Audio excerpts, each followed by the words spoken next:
All right. Thank you, everyone. And now, before we start our lesson proper, let us have first a short recap of our past lesson.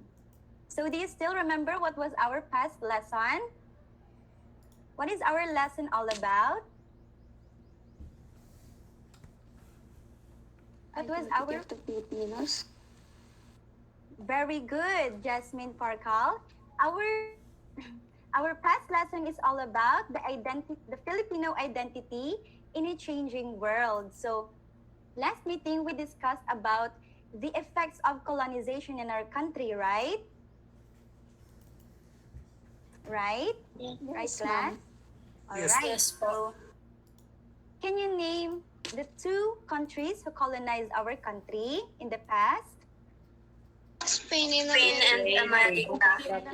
Very good. The two countries are the Spain and the America. So we discussed last meeting that colonization brought a great change to the Filipinos and to the Philippines, right? Because they have brought a lot of influences, especially to the beliefs, culture, languages, and also to the traits of the Filipinos.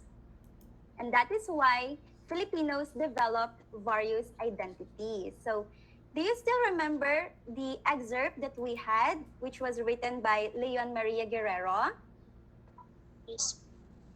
All right. So, can you name at least one Filipino traits that was mentioned there? Cruz po. Cruz, yes. Loyal.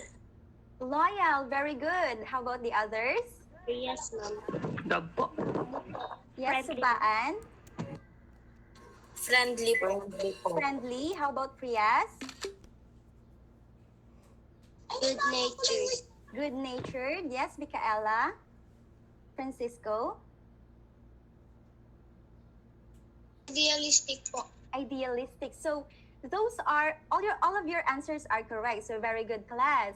Some of the Filipino traits that was mentioned there was being Filipinos are friendly, good-natured, and also having sense of humor, and also some of their impressions are unwilling. We are unwilling to accept responsibilities and lacking in self-reliance. So there, very good, class.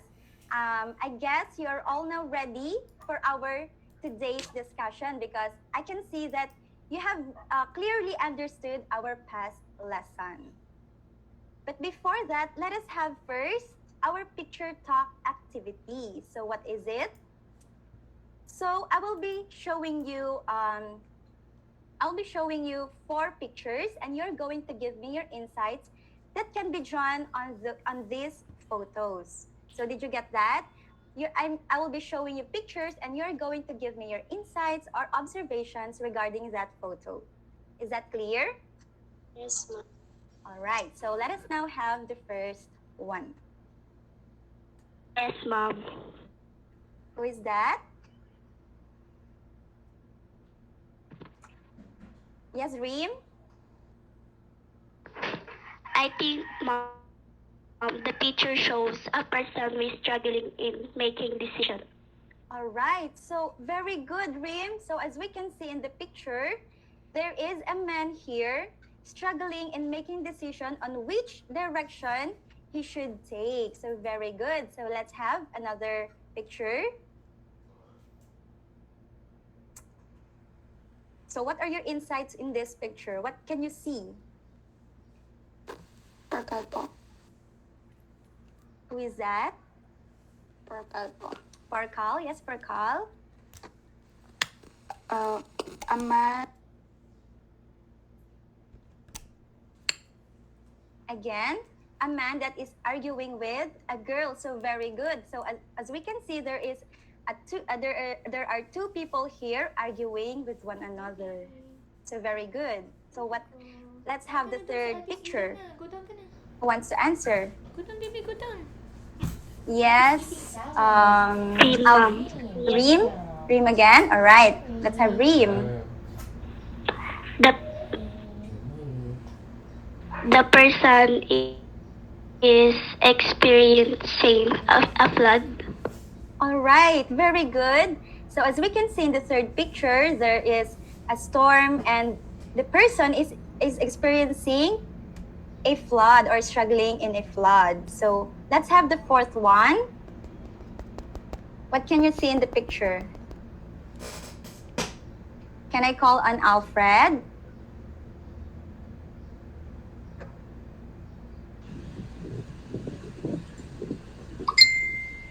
Man versus society. Man versus society. All right. So what are your observations first in the picture, in the fourth picture? What are your observations? Violations. All right, violation. So as we can see, the police caught the driver as it violates over speeding. So with these four pictures, what are the words that we can think of? So the first word starts with letter P and ends with letter M. And it is defined as a situation regarding as unwelcome or harmful. Yes, who is that? Who wants to answer? What is this word? Problem, ma'am. Yes, very good. Reem, very good. It is problem. So let's have the second word, which is, it starts with letter S. It has G in the middle and ends with letter E. What do you think is this? Baan po, ma'am. Yes, subaan. Struggle po. Very good. It is struggle. So with these pictures and keywords that we have, what do you think is our topic for today? Bitang po, ma'am. Conflict, ma'am. Yes, bitang. Conflict. Conflict Yes, po. bitang. Conflict, very good. So reminder class, if you want to answer, please unmute yourself and tell me your surname so that I can call you. Is that clear? Yes po, ma'am. All right. So our topic for today is the kinds of conflict. So after going through this module, you are expected to first enumerate and differentiate the kinds of conflicts. Second, identify the conflict presented in a text. And the third, discover ways on how to solve a conflict in a non-violent way. And also, narrate a personal event where you experience conflict and explain how did you solve it. So, to assess your prior knowledge about our topic, let us have your pre-lesson task. So directions, the following are the definitions and examples of conflict. So you are going to identify each of them by choosing your answers in the box. So we have letter A, man versus man, B, man versus self, C, man versus nature, letter D, man versus society. So for your answers or for your choices, you're going to show me your answers with your hand sign. So this is letter A. Please repeat after me or follow after me. This is letter A. All right, so this is letter B. This is letter C. And this is letter D. All right. So did you get that, class? Did you Yes, get that, ma'am. class? Please turn on your camera so that Yes, ma'am. I can see your answers. Turn on your cameras. All right. So let's now have the first one. So I'll read it and you will show me your answers. It involves a mental or physical struggle between characters in a story. So what do you think it is? What letter is your answer? Can you show me? Can you show me your answers? Is it letter A, B, C, or D? So, all right. So I can see your answers are, most of your answers are letter A. And some of you also answered letter B, if I'm not mistaken. All right. So let us now have the second one. It involves the struggle between the character and his or her conscience or self. So what do you think it is? Letter A, B, C, or D? All right, so most of you answered letter B. All right, so let's have the third one. It involves a struggle between elements of nature that are beyond his or her control. So what letter is it? All right, most of your answers are letter C. It is man versus nature. Let's have the fourth one. It involves a struggle between the characters and the laws that govern the society in which he or she lives. All right, so most of your answers are letter D. All right. So now let's have the fifth one. A teenager breaks a driving law by running a red light. So breaking a law. That is letter D. All right, let's see later on. So for number 6, a teenager is torn between ditching school with her friends and staying to do the review before the test in a class she is failing. So what do you think is that? She is torn between choosing to ditch in school with her friends or to stay to do the review before the class. So what are your answers? So all right, so you have different answers. Some of you answered letter A, and some of you answered letter B. So let's see later on. So let's have the next one. A husband and a wife disagree about how their money should be spent. All right, most of you answered letter B. For the last one with these choices, a family is stranded in a snowstorm. In a snowstorm, that is, all right, you have different answers. Some of you answered letter A, but most of you answered letter C. All right, for item number 9 and 10, you're going to choose between internal or external.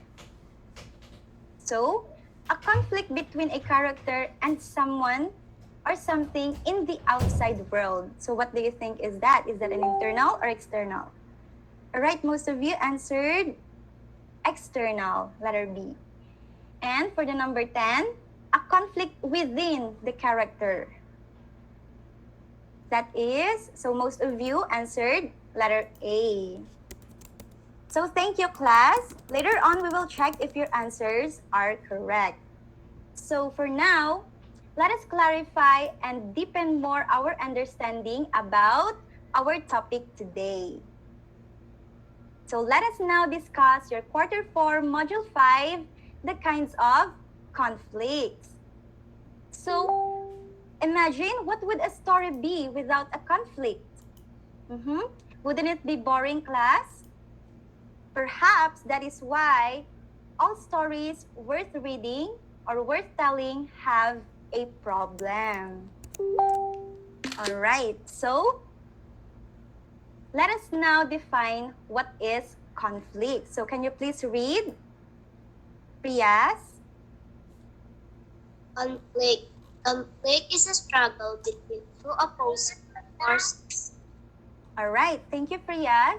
So conflict is a struggle between two opposing forces. So when we say struggle, it is making one's way with difficulty. And when we say opposing, it is competing against something. So when we say conflict, there is a disagreement, there is a fight, there is an argument, or there is a battle between two opposing forces. So in all stories, there is always a problem. No? In all stories, there is always a problem. And that problem is the conflict that the main characters face in a story. And that conflict connects the readers to the story or to the characters, to the story's characters. And it helps readers to deepen their understanding and also their engagement in what they are reading. That is why conflict is very important in stories. So in your module, you are tasked to read this short narrative entitled The Story of Creation. But first, let us learn and dig deeper on what are the different kinds and types of conflict. So we have two main types of conflict. So the first one is internal conflict. So can you please read? Yes. Who else? How about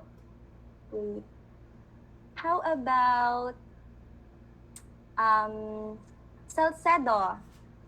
Can you please read? Internal conflict takes place inside the body, struggle within the character. All right. Thank you, Salcedo. So when we say internal conflict, it happens inside the body of the character, or the struggle happens within the character alone. So there are no other outside forces involved. So that is the internal conflict. So let's have the second one. It is external conflict. So can you please read? Axel. Can you please read, Axel? All right. Internal conflict takes place outside the body between a character and an outside force. All right. So when we say thank you, Axel. So when we say external conflict, in contrary with internal conflict, it happens or it takes place outside the body of the character. And in external conflict, there are other outside forces involved. So as said in here, between a character and an outside force. So that those are the two main types of conflict. So under the internal conflict, we only have one kind of conflict, and that is a man versus self. So can you please read? Subaan. Man versus self. The character is experiencing a conflict within her own mind. All right. So when we say thank you, who is that again? Thank you, Miss Subaan. So man versus self is when the character is experiencing a conflict within his or her own mind only. So it could be a character might be experiencing a struggle in making decision or having mixed emotions with his or her action, and also conscience, no? And also a character or a person might be struggling with mental illness. So let us look. What are the examples of a man versus self?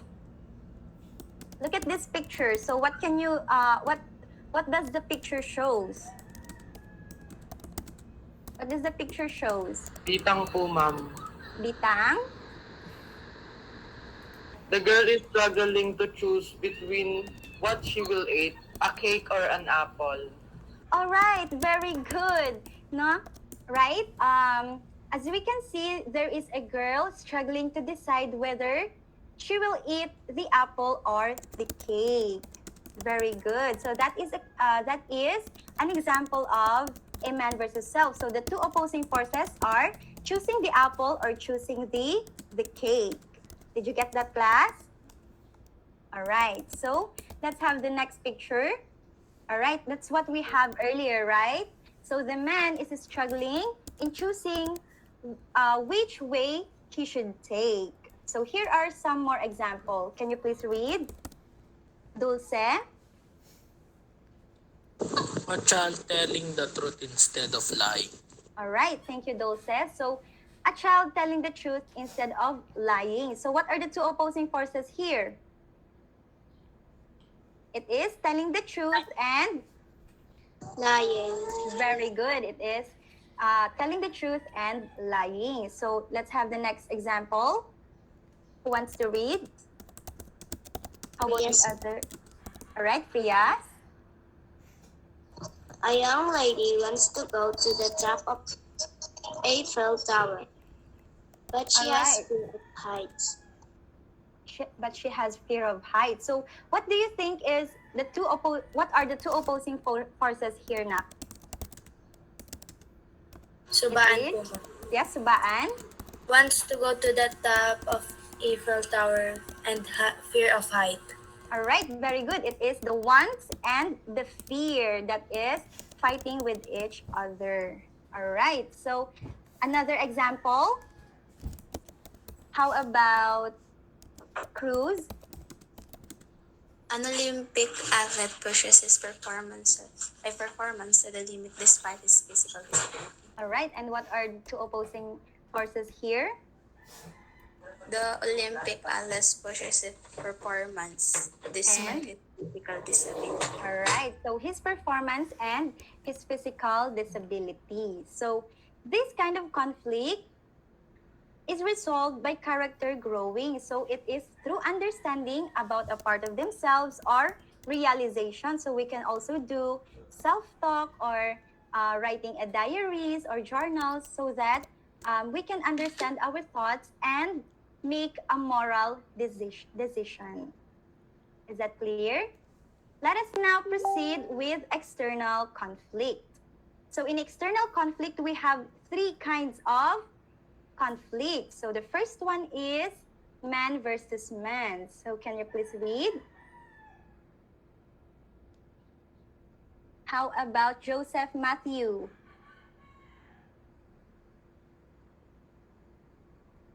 Joseph? All right, let's hear it from Jimenez, James Jimenez. Okay, man versus man. It happens when two people have opposing desires. All right, thank you, Jimenez. So man versus man happens when two people have an opposing desire. So as you can see, there is an outside force here, which is another person. So a character struggles with another character, and it is also known as protagonist versus antagonist, hero versus villain, and perpetrator versus victim. So let us look for the examples. Debate. So as you can see in a debate, there are two people who have an opposed ideas, right? They are defending their own side. No, that is an example also of a man versus man. So let's have another. What we have earlier in the picture talk, a husband arguing with his wife. So that is also an example of man versus man. So we also have an epic battle between characters. So are you familiar with this movie? Yes. All right, so what movie is it? Harry Potter. Harry Potter, very good. So who is the antagonist in this movie? Antagonist. So antagonist means this is usually the enemy of the protagonist. You don't know him? He is Draco. So these two characters are example of man versus man, but because as you can see, they are having a fight or a battle. Did you get that? Yes, ma'am. All right. So another movie, are you familiar with it?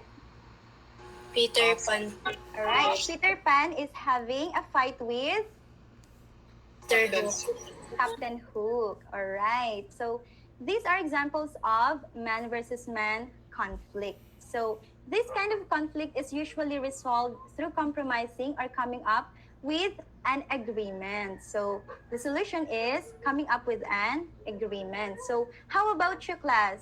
Have you experienced arguing with someone? Or Yes, ma'am. all right, do you want to share, Miss Jasmine? Just a short scenario. But all right, we don't want. So that's fine, mga anak. That's fine po. And at least you have the idea of a man versus man conflict. So let us have the second second kind of external conflict, which is, can you please read? Which is man versus society. So can you please read, Miss Frias?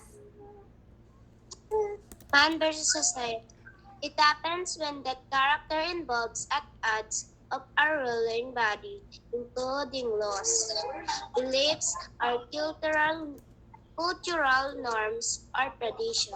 All right, thank you, Frias.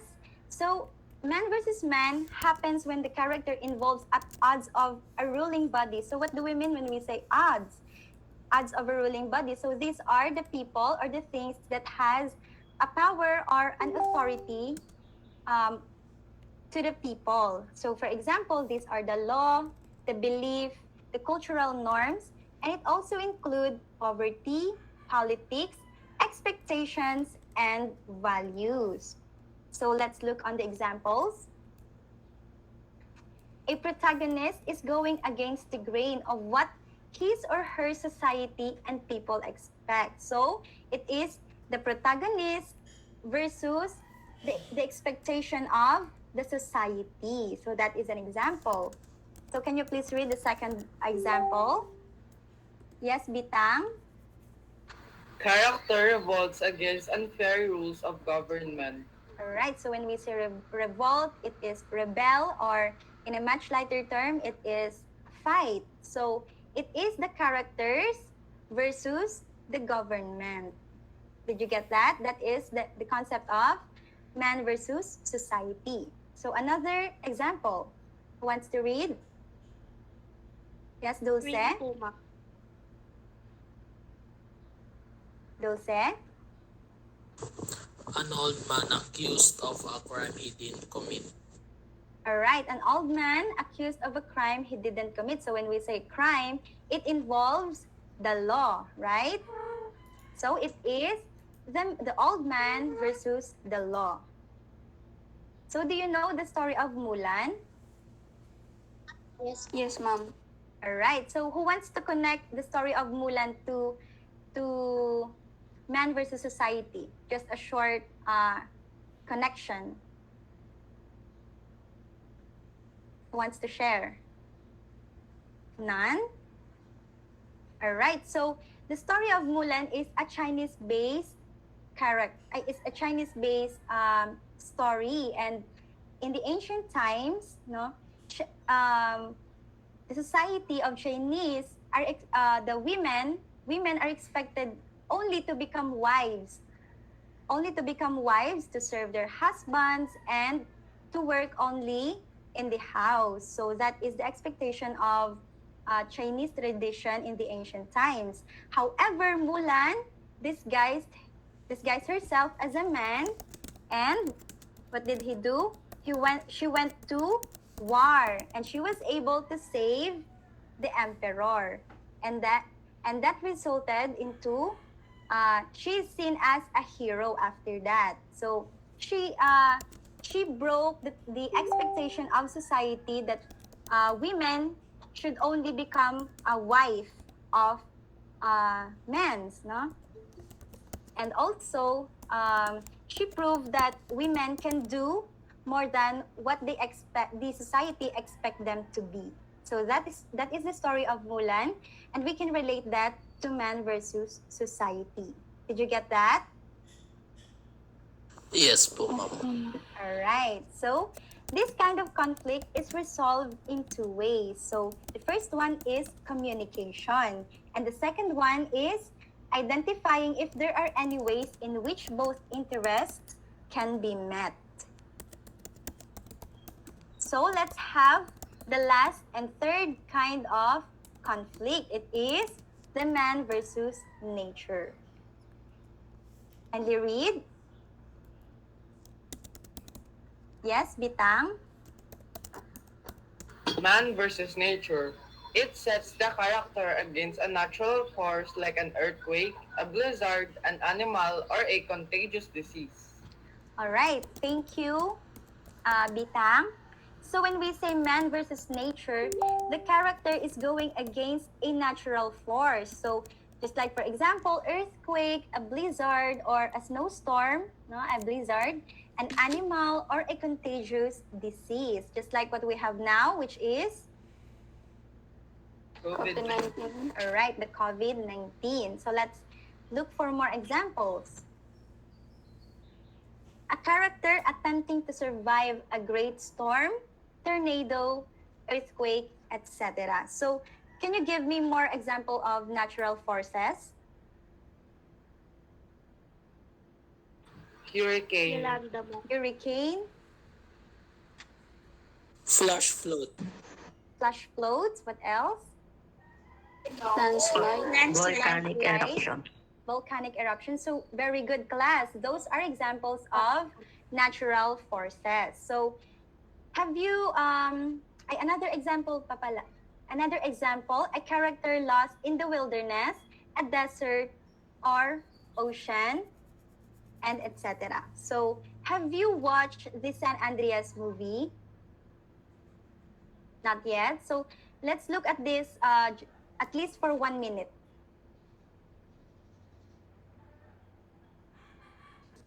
All right, so that is an example of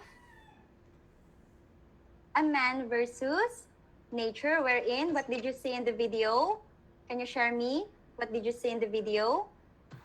The buildings are crashing into pieces. All right, the buildings are crushed into pieces. So what are the natural forces that is seen in this video? Earthquake. All right, earthquake. What else have you seen? Tsunami. Tsunami. Very good. What else? Floods. Floods. How about the fire? Have you seen the fire? Ay, sorry po, ma'am. Wait, class.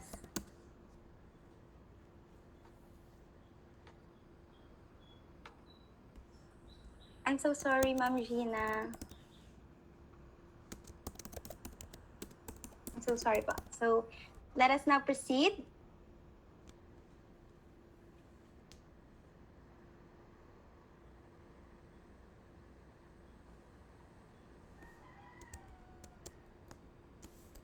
Wait lang po. Wait for a moment. All right. So,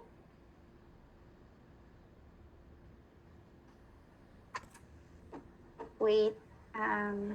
Wait for a moment. My laptop is not working yet.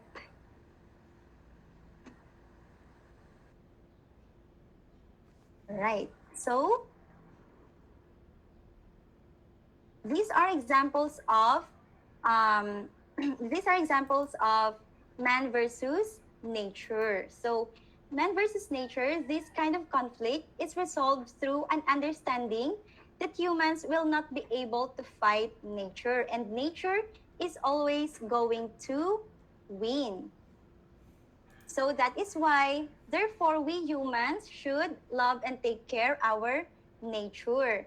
And even by just simply putting our trashes on the proper trash cans, or planting trees if possible, no? Planting trees if possible. So those are the things we could do to love and care for our nature.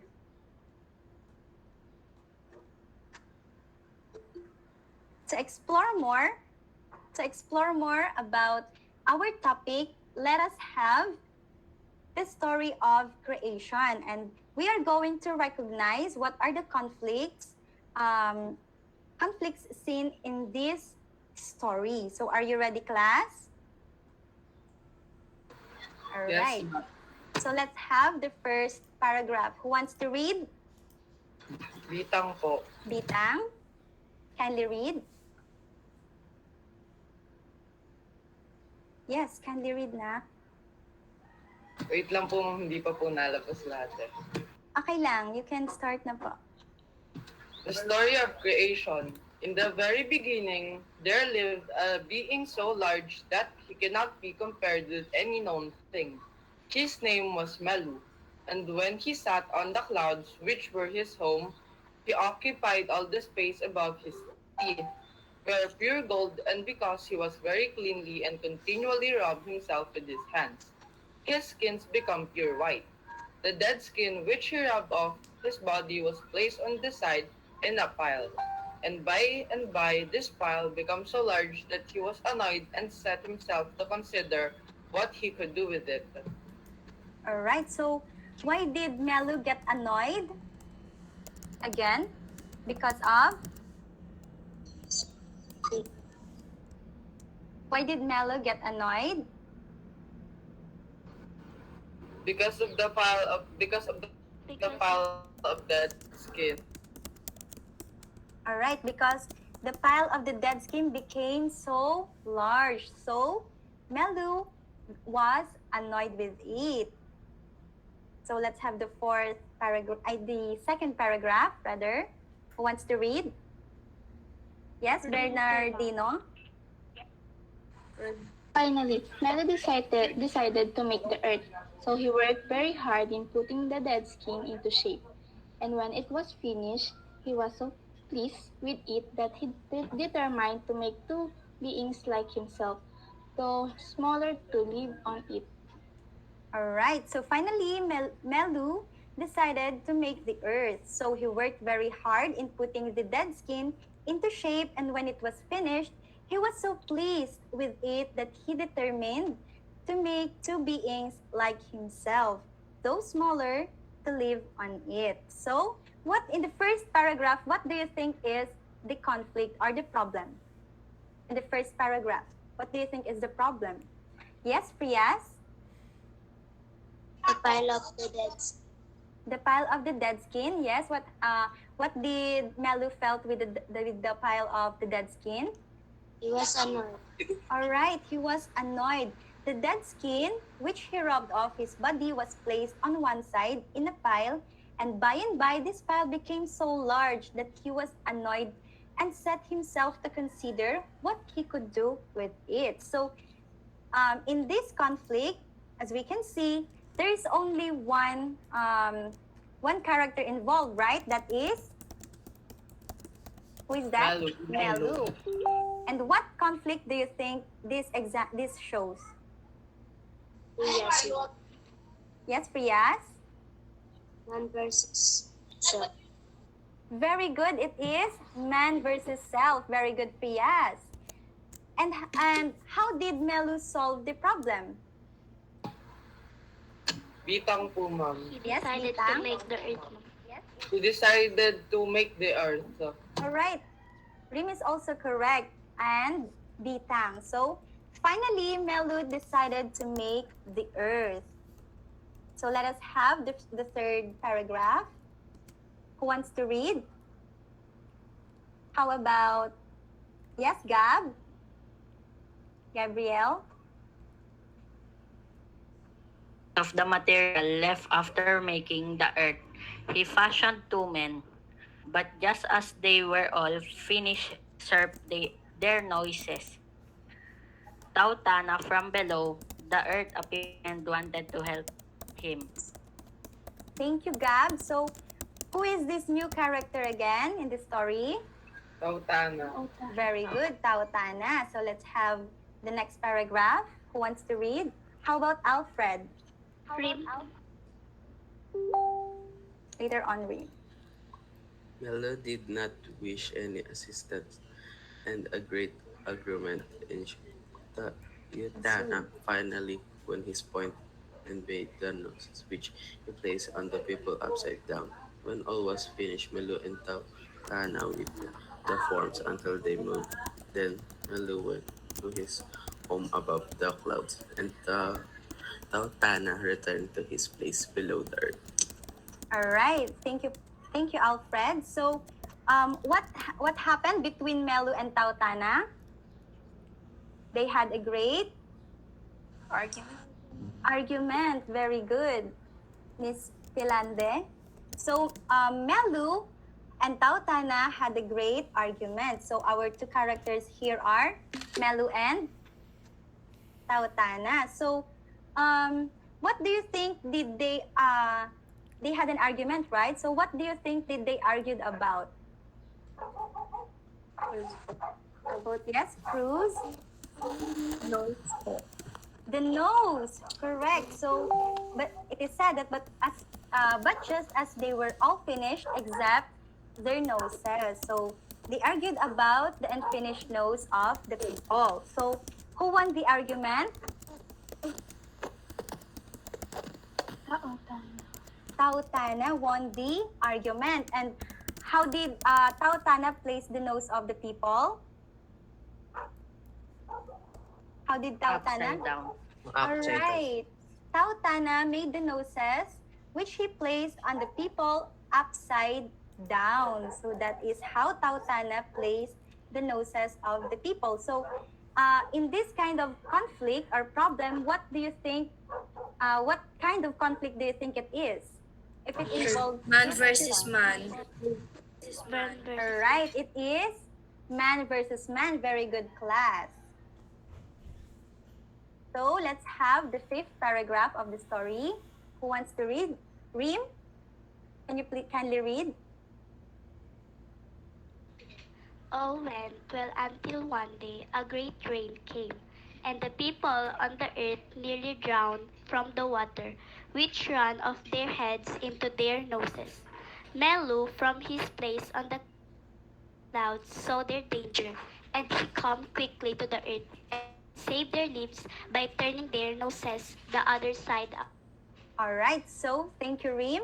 All went well until one day a great rain came, and the people on the earth nearly drowned from the water which ran off their heads into their noses. So Melu, from his place on the clouds, saw their danger, and he came quickly to the earth and saved their lives by turning their noses the other side up.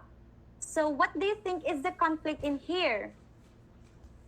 Man versus nature. Man versus nature, Mom. All right, so let us look first what is the problem? What do you think is the problem? People under nearly drowned. People nearly drowned because of A great rain. all right, because of a great rain. So the problem is all went well until one day a great rain came, and the people on the earth nearly drowned from the water which ran off their heads into their noses. So with this problem, what kind of conflict it is again? It is Man versus nature. very good. It is man versus nature. So how did Melu solve the problem? Greater There, All right. He came quickly to the earth and saved their lives by turning their noses the other side up. So let's have the 6th and last paragraph. Who wants to read? How about Miss Alicia? Hi, Miss Alicia. All right, let's hear it from Darlene May Patricio.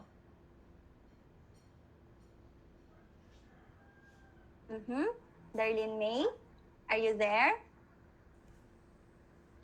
The people were very grateful to him and promised to do anything he should ask of them. Therefore, he left for the sky. They told him that they were very unhappy living on the great earth all alone. So he told them to save all the hair from their heads and the dry skin from their bodies, and the next time he came, he would make them some companions. And in this way, there came to be a great many people on the earth. All right, thank you, Miss Patricio. So, what do you think is the problem in this paragraph? What did the people feel? They were very unhappy. All right, they were very unhappy living on the great earth all alone. So, what do you think these people need if they are alone? They need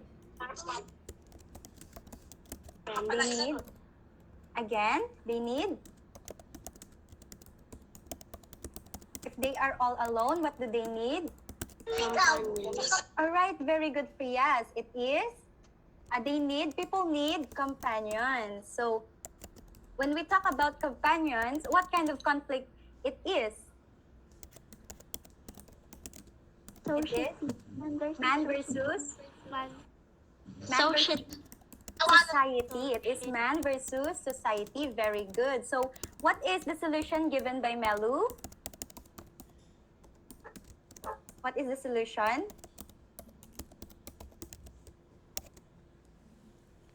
What is the solution given by Melu to the problem? He told them to shave all the hairs from their heads and the dry skin from their bodies and Very good, Priya. So Melu told them to save all their hair from their heads and the dry skin from their bodies. And the next time he came, he would make them some companions. So that is, those are the different kinds of conflicts in the story of creation. So again, what are the two types of conflicts we have? Internal and external. All right, we have internal and external. And what are the kind of conflict under internal? We have Man versus man versus versus self. self. And how Man about versus nature. in external conflict? Who can give me the three kinds of conflict? Bitang po. Yes, Subaan. Man versus society, and man versus nature. Very good, Bitang. So we have the man versus society, and man versus nature. So now, if to check if you really understood our lesson, let us have your post-lesson activity or task. So just like what we had done earlier, the following are the definitions and examples of conflict, and you are going to identify each of them by choosing your answers in the box. So we have man versus man versus self, man versus nature, and man versus society. So I'm going to call one person to answer one item. Did you get that? All right. So for number one, Okay, can you? ma'am. Thank you. So for number one, can you please read and answer? Yes, Miss Farkal.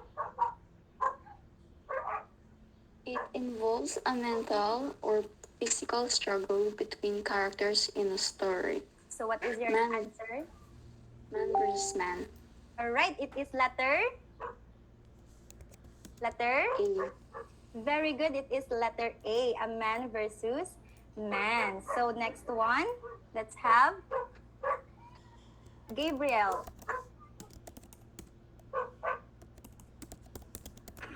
It involves the struggle between the characters and his or her conscience or self. So what is your Man answer? versus self. B. Man versus self. Very good. And let's have the third one. How about Christian Aganan? Christian, can you answer number 3?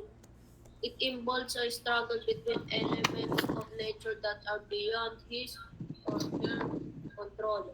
So what is your answer? Tipuma. D. All right. So because the struggle involves elements of nature, so it is a man versus nature. So next one. How about Agliday Andre? Agliday?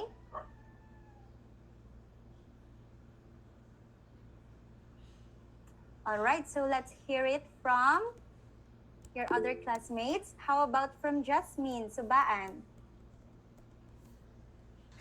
It involves a struggle between the character and the laws that govern the society in which she lives.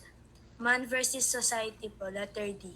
All right, it is letter D, man versus society. It includes the law.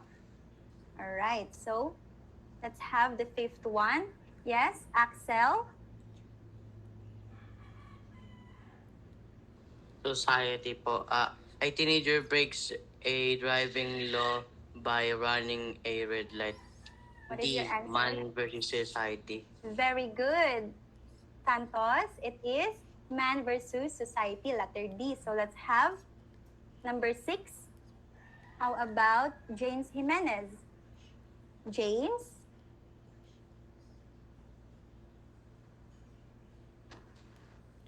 Yes, James Jimenez.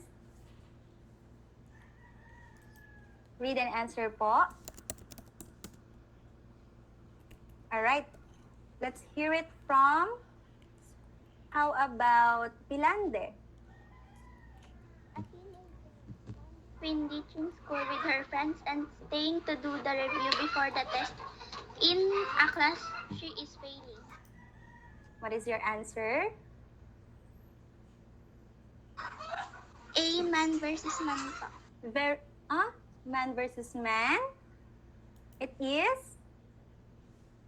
Man versus self po. It is man versus self because the teenager or the character is struggling to His self. to decide, right? He's torn in deciding between going to school with her friends or staying at home to review. So that is an example of a man versus Self. all right, self. So when it involves deciding, making decisions alone, that is an example of man versus self. So let's have the number 7. How about Judila? Judila? Yes, Reem, you want to answer? Aha, there is an answer from Judila. It is a man versus man. How about you, Reem? What is your answer? Can you please read and answer? Letter A, Mom. Letter A husband and wife disagree about how their money should be spent. Letter A, Mom. Man versus All right, it is man versus man. Very good, because it involves the husband and a wife. So there are 2 people involved. So let's have the number 8. How about Jubel Salcedo? Number 8. A family is stranded in a snowstorm. Letter C. Man versus nature. All right, it is man versus nature. What is the natural force here? What is the natural force? In the number 8, it is? Snowstorm. All right, very good. It is the snowstorm. So for number 9 and 10, you're going to choose whether it is an internal or external conflict. So number 9, who wants to read and answer? Yes, Mom. Yes, Priyas? A conflict between a character and someone or something in the outside world. Letter B, external. All right, letter B, because it involves the outside world. Right, struggle in the outside world. So number 10? Bernardino. Witang po. Who is the first one? Yes, Bernardino. A conflict within the character. A, external. All right. It is A. A, which is? What is your answer? External. Is it external? Internal. All right. Internal po. Very good, class. It is internal because the conflict plays within the character only. So, for generalization, to sum it up, again, what are the 2 types of conflict? Internal and We have internal and external. So under internal, we have one kind of conflict. What is it? Man versus self. Very good. We have man versus self. And under external, we have 3 kinds. So what is the first one? Man versus man po. Man versus man. The next one is? Man versus nature. Man versus society. And the last one Man is? versus Man versus Man versus nature. Very good, class. So for your assignment, you are tasked to narrate a personal event or scenario where you experienced a conflict. So it is a minimum of 3 paragraphs. So you're just going to choose only one kind of conflict. So it is either man versus self, man versus man versus society, or man versus nature. And also, you are tasked to read the description of story below and determine the type of conflict. It's like, for example, if it is man versus nature. Did you get that? Yes po, ma'am. Alright, so it is 1 to 5. So another assignment, you're going to read the following excerpts from the different Philippine literature stories. So you're going to write whether the conflict is internal or external and identify its kind. So you're going to identify if it is internal or external and what kind of conflict is that. Did you get that? All right, so you have one. What's the first one? An excerpt from Ronnie V. Diaz. The second one is an excerpt from Amador Daguio. And the third one is an excerpt from the Sampaguita. And the fifth one is an excerpt from Bagobo or by Bagobo. So those are your assignments. And there is one more, an excerpt from Alberto Florentino. So kindly read all those excerpts and please answer your assignments and pass all your assignments in my messenger in my messenger. Thank you, class. So for our closing prayer, let us all bow our heads and feel the presence of the Lord. So we thank you, Lord, for all the lessons that we have learned today. Please guide us each day to become better and learn more, not only with knowledge, but also with good moral and values. All the praises and glories we lift up to you. In Jesus' name we pray. Amen. So